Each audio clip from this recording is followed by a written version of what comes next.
You can also achieve headcount reduction by adjusting the motivation system. And here we can do two things. So as you might remember, we've said that you can align the motivation system with the firm's goal and you can make the system more variable. In other words, increase the importance of the variable part, which is based on some sort of a success aligned obviously with the firm's goal. And to show you, let's have a look at an example. So this is a true example of a company that we worked for, and they had obviously as a goal EBITDA. It was a company producing commodity, and for the production department, actually the KPI that they have set in the motivation system of this department was quantity produced. So people would get higher bonus, higher salary if they were producing more, regardless of the EBITDA level. So this shows you clear lack of alignment of the firm goal and the department goal. So with 200 people, they were able to achieve 20 million of EBITDA. And now once we changed the motivation system and instead of quantity produced, we made it dependent on gross margin, which is aligned with the EBITDA, we were able to reduce the headcount by 50 people and still increase the EBITDA from 20 million to 25 million.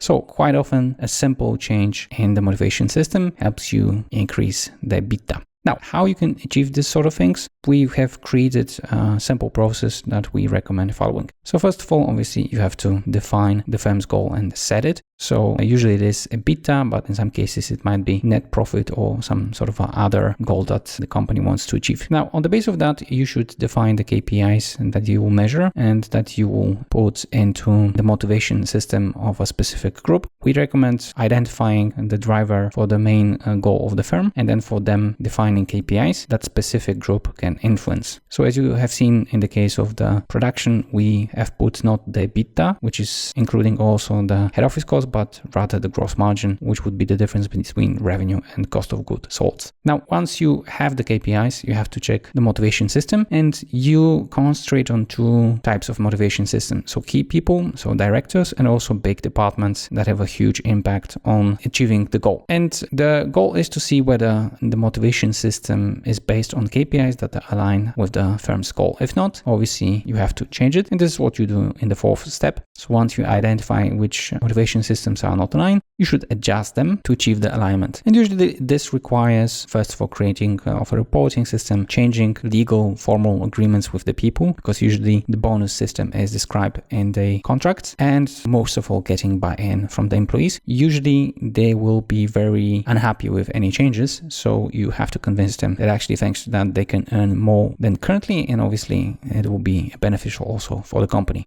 And the final phase is also extremely difficult and important. It's to communicate the changes to organization. So usually you test it on a small sample of people. They will help you to get a buy-in. And after that, you can present and communicate the new motivation system based on improved KPIs aligned with the firm's goal. Obviously, try to set realistic yet ambitious goals in the motivation system to strengthen the buy-in and to achieve the firm's goal.